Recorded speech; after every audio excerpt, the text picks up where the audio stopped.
fait déjà plusieurs années que le professeur de PS, Frédéric Salle, m'a contacté pour justement faire une liaison entre le fédéral et l'UNSS. Et à chaque fois, il y a des garçons, des filles, certains qu'on retrouve sur plusieurs années. On sent qu'il y a un enthousiasme par rapport à l'activité de Savat.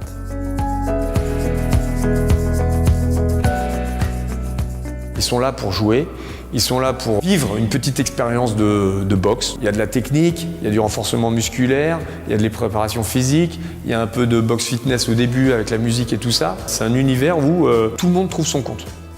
La boxe française, depuis un peu ses origines, a fait un choix qui est d'enseigner au plus grand nombre en fait. On est un sport de masse. C'est pas la compétition avant tout, c'est pas la sélection qui nous intéresse, c'est que toutes les personnes, filles comme garçons, douées ou moins douées, puissent participer à cette pratique.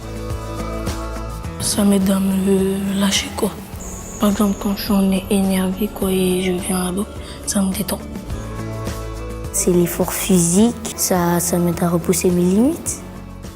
On est bien sûr un sport éducatif. Alors c'est quand même un sport de percussion. Le but du jeu reste malgré tout de toucher le partenaire, mais non pas de le percuter, non pas de le cogner. Donc justement, on va travailler sur la notion de contrôle, contrôler son corps, contrôler sa vitesse, contrôler sa percussion, mais contrôler aussi ses émotions face à un adversaire qui est face à soi à une petite distance. Donc il y a forcément une question de stress aussi à essayer de gérer.